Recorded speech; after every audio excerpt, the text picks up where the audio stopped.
How can we make the world better? By making ourselves better. The Dr. Joe Show explores how you can make positive personal change by using his groundbreaking and highly effective I Am approach to understand who we are and why we do what we do. Your small changes can have big effects. Join us now for the Dr. Joe Show with Mark Stiles of Stiles Law and your host, Dr. Joe Schrand. Go. Here we are on the Dr. Joe Show. Right here, live, broadcast house, Marshfield, Massachusetts, 95.9 WATD, your South Shore. Everything. Whatever you need, it's right here, 95.9. Yeah, and with the Dr. Joe Show, and tomorrow morning, Feel Good Friday. Feel Good Friday, every Friday. And it's a lovely, lovely piece, folks. Please tune in. It's usually around 9:10. And AM. we cover all sorts of different things. And it's which is interesting, is AM on FM. Sorry. No, it's like WATD 9.9 FM. AM, yeah. Gonna have to sharpen that one up. No, Yeah. you won't. Well, it's it takes time. It does take time, doesn't it? Time after time. Happy birthday, Greg Brasso. Yeah. That was cool to have you cameo on the show tonight. I was very honored to be invited in. Yeah, I was, they're great. Yeah. I love what they're doing. And God's work. The work that they're doing, absolutely, and helping our veterans. I mean, can you imagine what it's like, just for a moment, to basically be told over and over to hurt somebody else? I mean, Brutal. that's one of the that's one of the main functions, right, of our armed services, our Navy, our Marines. You're being asked to dehumanize someone else. Yeah. To protect your country. Right. I mean, granted, but can't we move away So from funny. this It's funny you say primitive that. So approach? on my podcast, I've been socializing this question: can you envision a world without war? Wasn't there a song, Larry? Yes. Can you bring up that Beatles song at some point? Because yes, imagine all the people living. That's John Lennon. Yeah. Yeah. So what are you getting from AI with that? Are you posing the question to AI? So it segues into, can you imagine a world without conflict? Right. I think step one is like, can we start with the most barbaric part of conflict and the killing of humans and innocents and all of the things that war does? Can you imagine it? So, it's interesting getting the responses because they're immediate. Really? Immediate. Wow. Yeah. So you're really capturing something, Tapping. and triggering, and tapping in right away. Yeah. So what are the kind of responses? A lot of the responses, yes. Yes, that's so encouraging. Yes, I can. So encouraging. And some are like, well, it's part of humanity. And yet, when you dig a little bit deeper, it's like, well, what if we evolve a little bit more? Can you envision it then?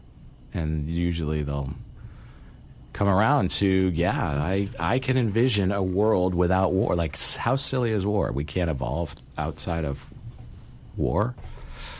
Like, yeah, we can. We definitely can. You move from the limbic to the prefrontal cortex, and That's you right. respect. You slow down, and you step back, and you look again, And you start to wonder, how much is enough?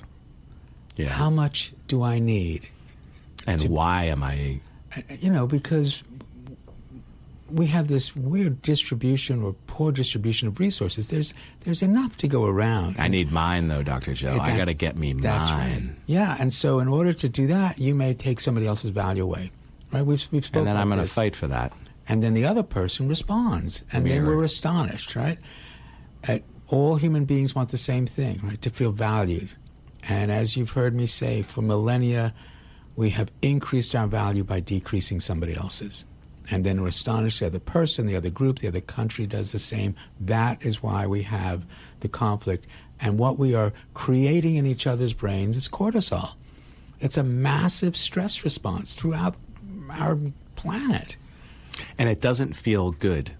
And that's the thing. It's like you realize it, yet it continues. And yet the opposite feels good.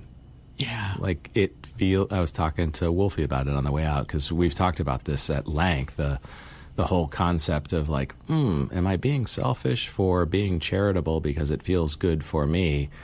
And I was telling him Joe Rogan had Matthew McConaughey on his show recently, and they got deep into that exact same conversation. I was like, I got to tell Wolfie about this. But yet, it's real. It's hard to explain. They did a pretty good job. We've, butchered it a little bit. I've, kind of grown through the feeling of it, and live on radio kind of worked through the concept. Really, it's the I am approach in a nutshell.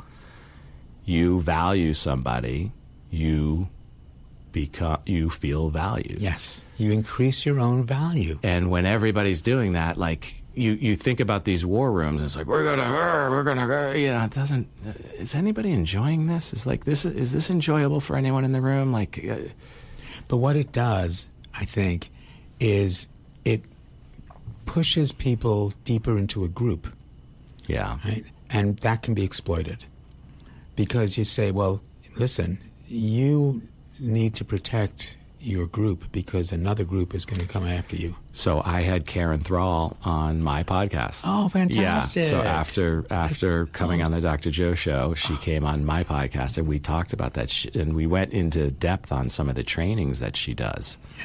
And she talked about how she completely sets up the groups to conflict. Yes.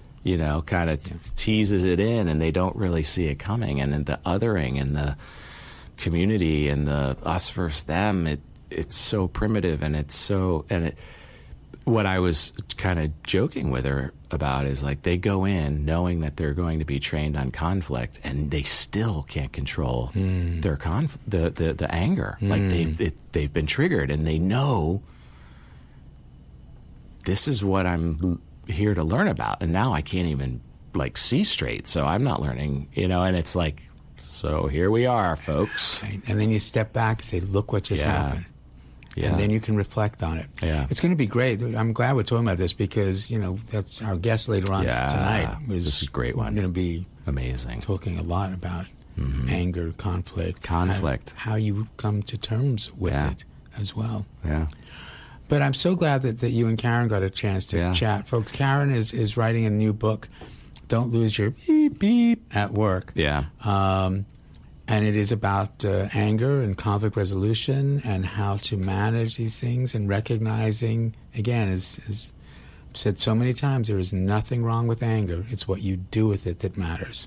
She's also joined to be a strategic advisor for our experiment with Josie. So she's joined. Really? Yeah, she's joined the experiment with us, which launched this week, by the way. Clap, clap, clap, clap. Let's hear about that. Yeah, so exciting. So we've been working on this for a while through iteration and iteration. Where are we going? What are we doing? And we've talked with a lot of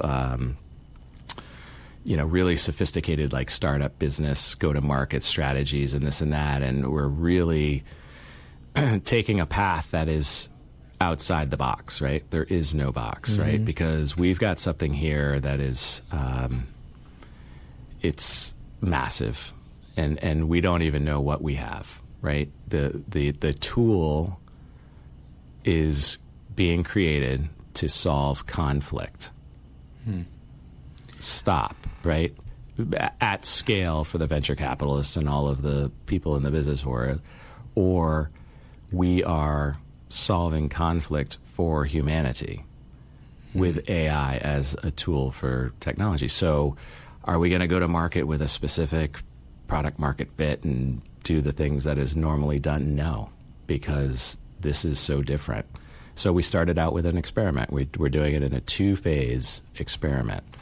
Phase 1, which started this week, we did the launch call the other day. It was really exciting, super inspiring, is with subject matter experts. So people who are in the profession of dealing or educating around conflict resolution. So we've got educators, we've got mediators, we've got attorneys, we have business leaders and coaches, and they're going in and they're helping with hypotheticals. So they're taking scenarios like, we've got mediators, obviously, and they're taking those matters hypothetically and working through the system for us. So after we do that, we're going to launch the second phase of the experiment, which is offering the service to individuals with real conflicts, with real emotional conflict. And that has already started to build up, and it's under 30 days away that we expect to be ready for it. Wow. But people are already signing up on Josie.ai to have their conflict resolved with the tool. That's great. Yeah. Yeah, we're very excited about it. And obviously AI is not perfect, right? Done, but not perfect. So it's going to be a crowd building exploration, really. So we're bringing all of these people in who have knowledge from all sorts of walks of life, right? Everybody has their own life experiences, and the professions are coming from different segments also. So it gives us the ability to really focus in on these different conflicts and figure out what we have, because we don't really know what we have, but we know there's blue skies ahead. So it's really exciting. It's very exciting. Conflict resolution at a massive global level, starting with each individual. And getting to it sooner, right? So we're focusing on, the fact that people wait too long, right? So they feel conflict coming, but for all the reasons, they don't move forward. They swallow it down. We'll just kick the can down the street because it's going to cost a lot of money. Yeah. We can do this. But we have to do this together. Yep. We don't need a common enemy anymore to be one group. We can just be a group of people who care about each other. I know it sounds silly sometimes to people, because I was doing a talk yesterday out at Tewksbury with Drug Story Theater, and presenting the IM, and very reasonable comment was, what about all those other people who are so angry? What about the conflict? What about people who grow up in abusive homes? And you say, that's what the IM is for. Yeah. You step back and look again. And I wonder whether, with that as a segue, can introduce our guest for tonight. I would love to, Dr. Joe. And I want to share how I was connected. So I was driving to Broadcast House on a Friday morning to produce a Feel Good Friday episode. And I was listening to Rob's morning show. And he had this guest on. And the guest was talking about his book, and it was super inspiring. I ended up talking to Rob about it on Feel Good Friday, and he gave me the book. And I reached out immediately to the author, who is also an attorney, and a very successful attorney. And he said, yeah, I'll come on to the show and talk. And now I feel like I know him, because this is a memoir. The book is entitled Scaling the Wall, One Man's Journey of Healing Childhood Trauma to Find Fulfillment and Success. And it is an absolute feel-good story. And I think you and the listener are going to really enjoy talking with Christopher Early. Welcome to the show, Chris. Thank you so much, both of you. Thank you so much for having me. Really appreciate this. Oh, we're so glad you're here. Welcome, welcome. So tell us a bit more. Scaling Wall, inspiration, clearly, a memoir. Let's hear about this. Where do I start? Yeah. So I had an itch about 3 years ago to write my story, which is an unusual one, but I felt this itch that wouldn't stop itching, and I had to listen to that, and so I began the writing process of writing about growing up around a traumatic experience that I wasn't aware was traumatic at the time when I was a young boy and even adolescent and even my 20s.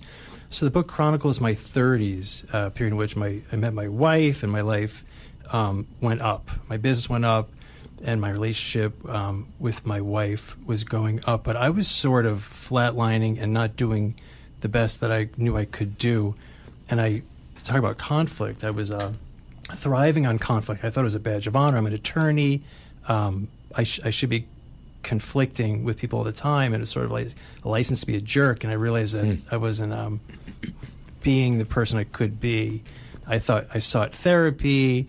My wife kept, gently but firmly pushing me to get help that I needed to deal with, because I'm an adult child of two alcoholics.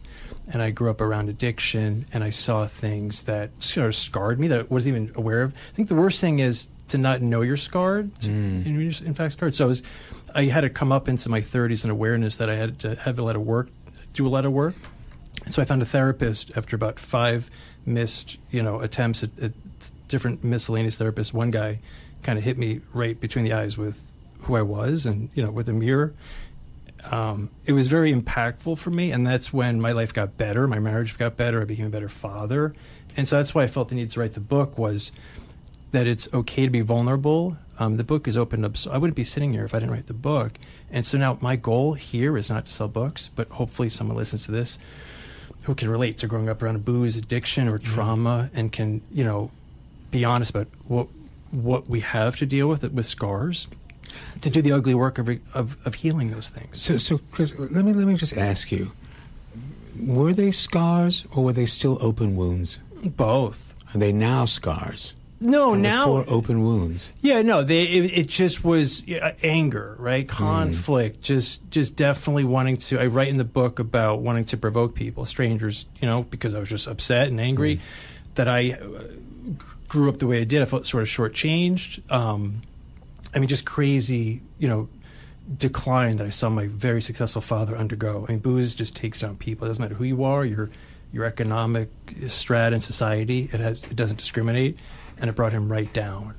And so I didn't know the effects of that until later. And then I said, it's time to deal with this. And I'm not sitting here like, I got to figure it out. Like, I'm a student, like all of us, just works in progress, and just trying to get a little bit better each day. And I can share, and I did share in the book some things that have been helpful for me to move the needle. But the very cathartic experience, very transformative experience of chronicling the journey of my 30s, which is what the book encapsulates. And how has it been a catharsis? I cried a lot writing the book. I was, scared. Oh my God, I can't believe I'm writing this for the world to see it. And frankly, who's going to want to read this? Like, who really gives a crap about this? So I hired a coach, a very good coach who kicked my butt and made me a writer, because I'm an attorney. I can do that, but I don't know how to write books. And so she taught me, and I really liked the way it came out. She was hard on me, and she helped. The good thing about having a coach is they can sort of tease out of you what you already are thinking and distill it into a thesis that the book sort of talks about, which is really just getting over trauma and dealing with it, doing the ugly work of getting over it. So it was a very beautiful experience, but it was hard as hell, man. Yeah. It was so hard on every level.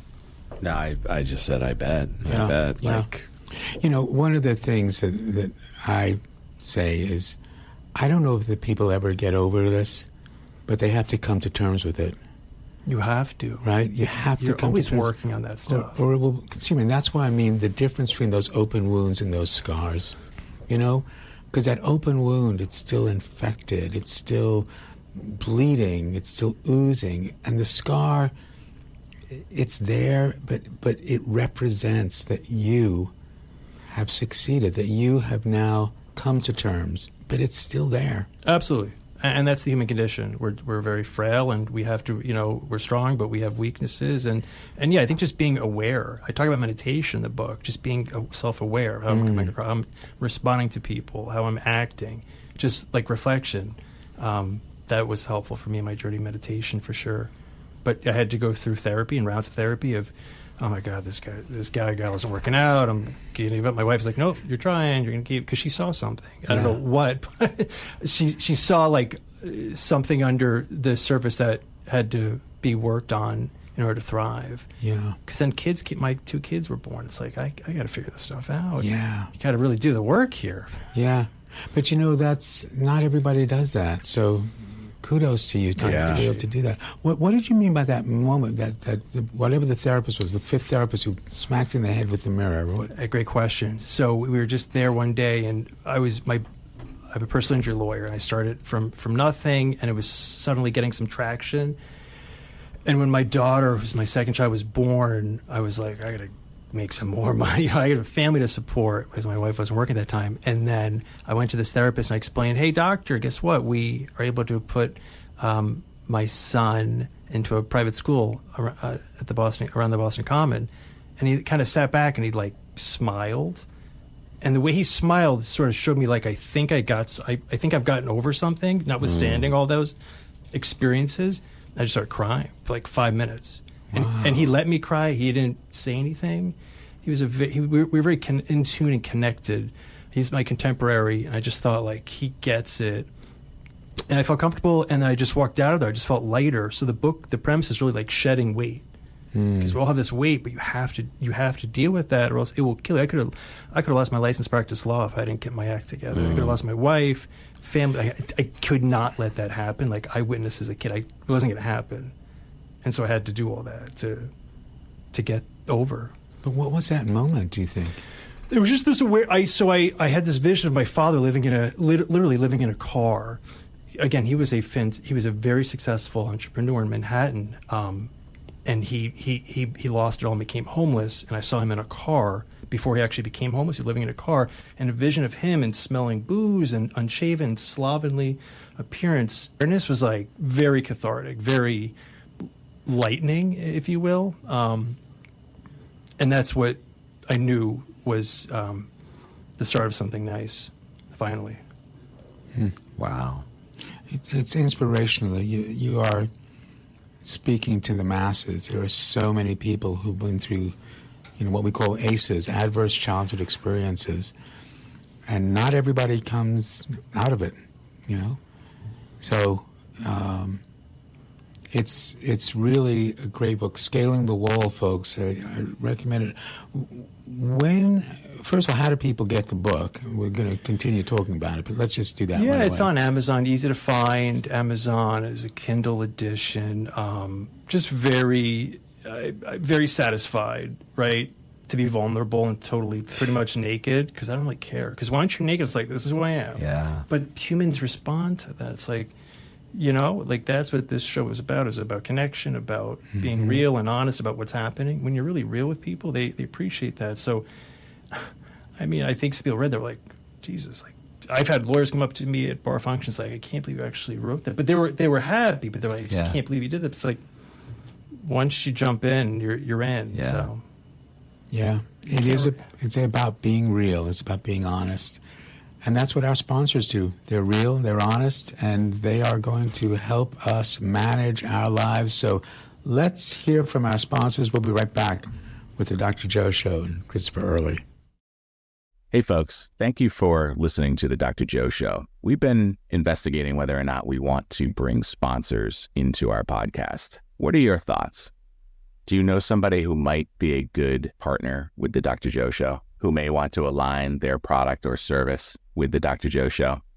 Think about it.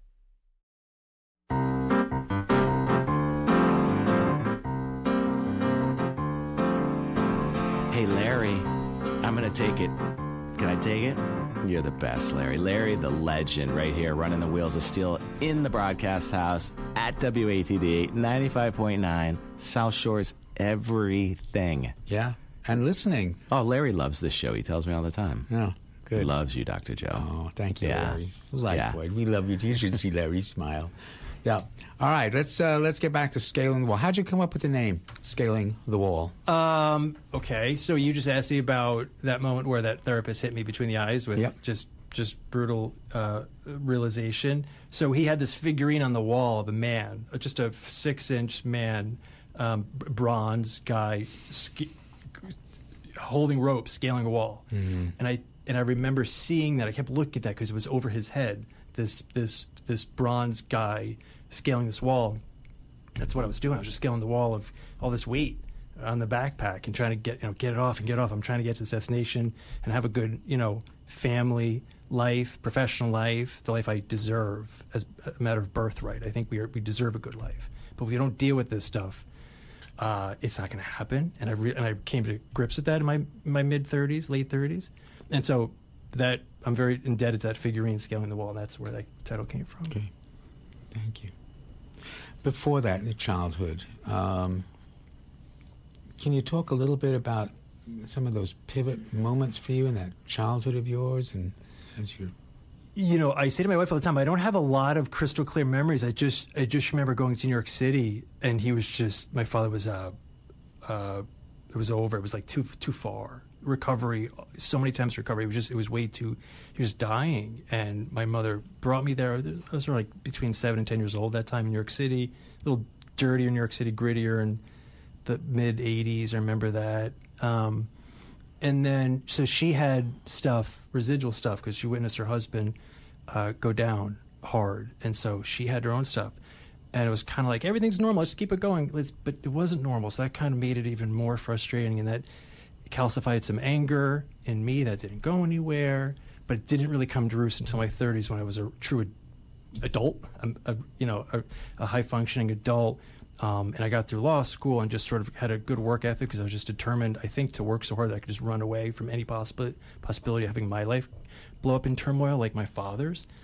But just, I'm sure many listeners can relate. We all have negative experiences growing up. Nothing is idyllic. It would be weird if there wasn't some tough stuff going on. I think some of this can be good.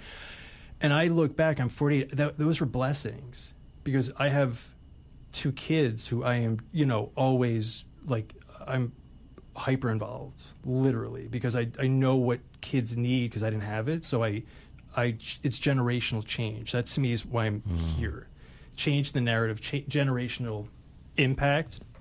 Practicing law is cool and all, but like I need something a little deeper, something a little more impactful. And that's where I find this. So I'm trying. It's hard. I'd love to speak to groups of kids who are growing up in adverse situations, maybe kids, Alateen, type environments, because I feel like I have a PhD in like that experience of living it, and many have had it so much worse than me, but I know what I can talk to, and I feel like that's like my expertise is being dysfunctional and trying to work through all of that, and trying to get a better life that we deserve. And you gravitate toward personal injury law? Yes. Is there a connection there? Well, I couldn't get a job after law school, and so I started hustling for cases, and I represented this woman who was a lovely woman, and I was able to effectuate impact on her. So she told me she was able to buy a house in her native country of Uruguay. Wow. So this is kind of cool work, and I actually pay my bills and help people. I don't want to work for corporations. And nobody would want to, I would be a very bad employee. So we are where we are for a reason. So, right. I did tell you we were kind of aligned in that, right? Yeah. This resonated for a number of reasons with me, but also the coming out of school. Like, I'm not going to work for big law, so I got to figure this thing out.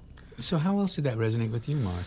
The challenge, right? The challenge of things, right? And you only live once, and the vulnerability was so appealing. And there was a lot of similarities, like a lot of similar life experiences. Clearly, I didn't have the same childhood trauma, but I had trauma, and I had anger issues and, the awareness of things. And, like I said, like I heard him on the radio, and I'm like, I gotta talk to this guy. Like he's putting himself out there, and a lot of people I talk with, they're like, you put yourself out there, and your people will find you. Yeah. Totally. And that's what I've been doing also. And you see it. It's like I'm surrounded by a lot of people over the years, yet as I put myself out more vulnerably, like these people start to appear, and they're totally aligned with what my mission is and my purpose and where I'm going with things. And so I definitely connected with Chris on that. And I think we have similar stories coming up through grinding through not being, that sought after white shoe law firm, nor wanting to be, and simply wanting to help people. Like, how can I help? What can I do to help? And it's super inspiring. This is not only for attorneys. Like, this is for everybody, right? You live one life. You only get one go at this. Yeah. And you get to choose. Yes, you do. You really do. If that trauma affected you, what do you do? What do you do? Do you sit with it and take the victim role and simply accept and never grow? Or do you look at it in the mirror, see the scaling wall, and drop that backpack, set it down softly, and go? And it's super inspiring. I think one of the biggest challenges, though, is learning how to trust the world. Mm-hmm. Because if you grow up in a world where there's trauma and, you can't anticipate, you can't predict, there's drugs, alcohol, any other abuse. I'm not confining this to drugs and alcohol by any means. But the real challenge is being able to trust. Do you feel that that's... 1,000,000%, doctor, right? 100%. So I'm sure a lot of people can relate to catastrophist thinking, like, especially as an attorney. That was like the worst. I'm like, oh my God, I'm going to get disbarred. I screwed up. Everything was like a big worry thing. Well, we were trained in the worst case scenario. So I almost picked, like, initially when I was sort of maladjusted, the worst profession. Right. It was like the worst spot. So I was going to ask you that. Did the training of this trigger some of the anger? Did it 100%. Was it manifested, and then all of a sudden it's like, oh, I'm allowed to take swings at people, so I'm gonna? Yeah, like taking deposition, like it's like a license to be a jerk sometimes, unless you treat it the way it should be treated, which is carefully, right, surgically helping people out, as opposed to like a badge of permission to be a jerk. Because that's one of the things we're very focused on is like, what is the definition of zealous representation, right? Is it dropping the gloves and fighting, or is it finding solution for the person? 100%. You know, because what do they really want? Fighting's easy. That's like the harder part is like a more higher level dialogue. That's good lawyering. Right. But I love your approach of being vulnerable. But when you're vulnerable and you try to help people out, like, you're winning life. Yes, I agree. This isn't about law. This is about people, help people, being vulnerable, and you will be rewarded 10x. And not that you should do it for that reason, but the universe will just handsomely. Exactly. Right. And I think you need some luck. Like, all three of us have had luck in some level, right? I'm tremendously lucky. It could have gone south with one bad day of anything. So I'm very grateful and lucky to be here. Without luck, the book doesn't. I'm not here. But one of my phrases is, "I've worked hard to be this lucky." Yeah. Because you've worked hard as well. But you're right. To. There are those serendipity moments, that luck. When the universe smiles on you. I know that I've had a few of those. One of them was meeting my wife Carol. Yeah. That was just absolutely luck, no question about it. And also, my childhood also, my parents were very angry with each other. There was a lot of that hostility. And I made a decision. I'm not going to repeat that. And it sounds like you've made a decision that you're not going to repeat the childhood you grew up with. You're going to create something different for your kids. Absolutely not. I mean, talk about luck and meeting your wife. I was super lucky to meet my wife. And that my life just sort of like, when it totally, I never thought I'd really have kids, be married, because I didn't think like that. I didn't have the experience, like or that I didn't witness like what that looks like. So I was like, it's probably not going to happen. So just luck sometimes hits you. Sorry about hitting you right between the eyes. It just sort of hit me and seized the opportunity and took advantage of this woman who came out of nowhere, who was clearly came to me at the perfect time in my life, because I don't know where. And it's explained that way in the book. Oh, by yeah. the way. Yeah. Like Yeah. you are very clear about that. Yeah, And you have to be. It takes a village. You need luck. You need people propping you up. Angels. Absolutely. We don't do it alone. It's impossible. No, you don't. And again, with the adverse childhood experiences, understanding what that means to a person and how that it influences their brain. We did a show at Drugs Free Theater during COVID, actually, was when we wrote the show, We're Still Here. And it was looking at the sequence of events that was happening in our kids' lives during their early childhood that then led to that first-time substance use, that first drink, that first joint, or, that first hit of spice or something, and how there was such a clear thread and connection. And then meeting people who valued you, who cared about you, who said, you are valuable. You're not a worthless piece of flotsam, right? So who are the people in your life that helped you recognize your value? I think that definitely my wife and my mother, notwithstanding the trauma she was experiencing and probably unwittingly putting on me, she managed to make me believe that I could be somebody, and so that was very effective because those early years, like until I think 8, like that, those are highly impressionable. That's like who you are, right?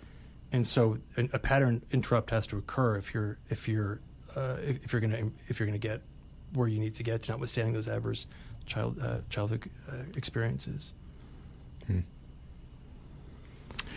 It's powerful, and you know what is wonderful about it is to see the resilience in people, that we can come to terms with these things, but they never go away. I think it metastasize and worsen. Yeah, I can tell you from experience, it just doesn't go anywhere. It's like just this monkey on your back just keeps getting heavier and bigger, and oh my God, what the hell? yeah. And then you have to reckon with that. And you address it, and you can actually turn it. I mean, this is like lemonade, right? Like Yes. what we're experiencing is we're watching lemons turn into lemonade, and now it's out there for the world to learn with. Yeah. You know, because you can get through that trauma and Yes. live a normal, healthy, and role modeling life. Yeah, in which you do not need to repeat Right. the same trauma that you Right. experience. You do not need to inflict that on others. And it's that superpower of the vulnerability. It tends to always come back to that, And it feels good, to be right? vulnerable. It feels Yeah. super good to just be who you are. Well, it's courage, right? It's tremendously courageous, and then it feels simple once you've done it, right?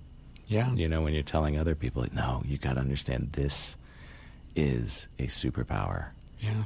Experience it. Be vulnerable. Yeah. It can be as simple as taking a commercial break. Or singing karaoke. That's true. All right. With that in mind, we'll take a break and we'll be right back with the Dr. Joe Show. Hey, welcome back. And again, we're super grateful for you listening to the Dr. Joe Show. If you have anyone that you think might be a good sponsor, shoot us an email at drjoepodcast@gmail.com. DRJOE podcast@gmail.com. Give us your thoughts about the show, too. We're wondering, are we talking to the trees, or are people really gaining value in this? Please let us know. Thank you again, and enjoy the rest of the show. Thank you, Larry. We're back right here. 95.9 WATD live in studio, Broadcast House, Marshfield, Massachusetts, the South Shore. 95.9 WATD, South Shore's everything. We are talking about the superpower. Marvel needs to make a movie about this. The Vulnerables. The vulnerables. Right? Yeah. Because it is truly the superpower. It's just so difficult for a human being to get their head around Why? that being vulnerable, because being vulnerable meant you were lunch. Your lunch. You know? As If they don't like what I say, I'm toast. Yeah, that's right. As opposed to recognizing that there will be people around you to care for you. But it's not just that vulnerability. It's really being able to look at who you are and why you do what you do and not judge yourself, but say, okay, here are the influences of the domains of my life, right? The I am. My home domain, my social domain, my biological domain, and the I see, how I see myself, how I think other people see me. And when you come out of a home domain of trauma, you see yourself a certain way. And that you can then reframe, step back, look again.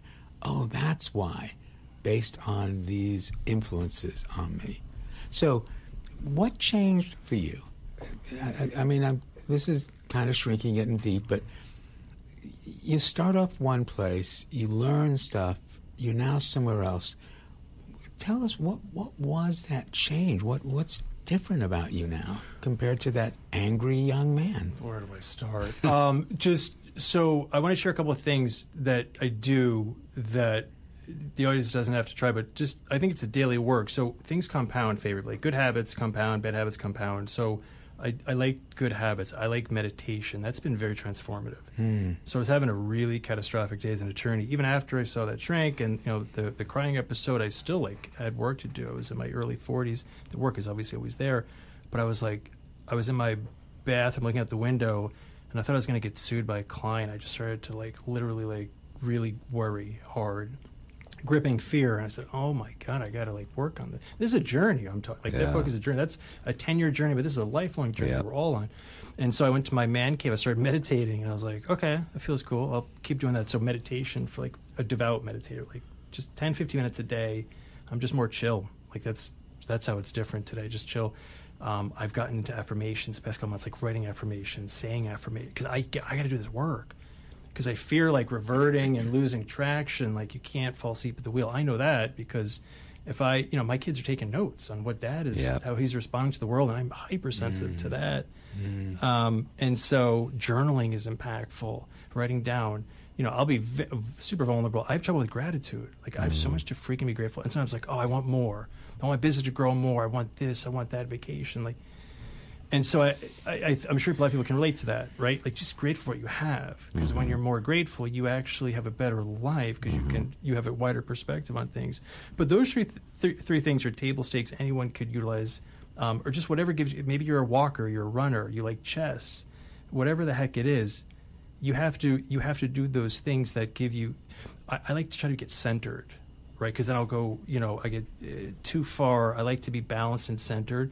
But we talk about our childhood, but that doesn't mean we have to be that way today. Right. Like we're evolving creatures. Yeah. Right. Who you are as a kid, that for me, that's 40 years ago. Yeah. Like that's a half a century. Like that doesn't define. So like we just being present. I was listening to Eckhart Tolle earlier, super early this morning, and he's just a wise man. Talking about, just beingness and being present and appreciating the vastness of everything. There's just so much good. So I highly encourage, find what gives you that space to get centered. The power of now. The power of now. Yeah, wonderful. Love that. Just Love deep. That. He's great. Yeah. When he talks, I listen. And the audiobook is great, too. It's like, bing. It's very mindful, the book. It's awesome. Listener, if you're looking for a book right now, The Power of Now by Eckhart Tolle is a good one. Yeah. Yeah. That's why I was pointing my wristwatch. It's not to show you the time to speed up. My watch says now. Love it. That's so cool. What time is it? Now. That's right. It's and now. It always will be. Yeah. Isn't that remarkable? Yeah. But isn't it hard to be present? Like super hard. I meditate a lot. I have trouble being present. Well, it's a practice, right? I mean, 100%. That's what you're kind of explaining. Like it's a journey. It's a practice. It's constantly sharpening the saw. And we're constantly challenged with being distracted. Yeah. Right? Because that part of our brain will always be alert. Am I in danger? Am I in danger? Because if we are not alert to that, then we are lunch. But if that overtakes us and all we can see is danger, as opposed to opportunity, as opposed to collaboration, then we get really stuck. And then a lot of people will turn to drugs and alcohol, or they will turn to other things that just perpetuate the idea that you can't manage without it. If you don't think that you can deal with it, what do you think happens to all that anxiety? It's going to get worse, and then you sometimes will have a drink or smoke weed or do any number of things. So it's a challenge. I want to get to the two questions so that we have time to really answer them. Sure. So as you know, the I am is saying that we're always doing the best we can. This is my current maximum potential. I'm doing the best I can with the potential change in the very next second to another best I can, but I am influenced by and responding to the 4 domains. Your home domain, no one's going to argue your home has had an influence on who you are, and you're absolutely telling us about that. Then there's the social domain, which is the rest of the world. And absolutely, stuff that happens at home can influence stuff that happens in the rest of the world. So those 2 domains, the home and the social domain. Then the 2 internal domains, your biological domain of your brain and body, am I hungry, tired, digesting lunch, and then what I call the I see. How do I see myself? How do I think other people see me? Especially, do they see me as valuable? Because the 4 domains interact, a small change in any domain can have a big effect. And you've been talking about some of the small changes, that small change of the therapist smacking the head, the meditation. But given what we're talking about tonight, what small change can you recommend to our listeners? I have to mention again, meditation has been helpful for me. You have to get space. Lawyers, we're freaking stressed out people. Many are miserable, right? And we see it all the day. And it's a sad profession. There's a lot of sadness. Yeah. So I talk to lawyers all the time. Just speaking with a group earlier today, and I talk about that's my area, is talking to the lawyers, because I speak that language more than anything else. Just meditate, again, meditation, getting centered, quieting the noise, because it's, so much, anger, and not, you said anger can be good. I agree. When it's bad, it's bad. It can be very right. It's our most dangerous emotion. Yeah, if left unchecked. But a healthy dose, yeah, that's good. Let's leave it at that. But anything excess beyond that. But I'm sure a lot of listeners can relate to anger, and so just find. But I was lucky to find meditation that day. Again, fortunate to find that.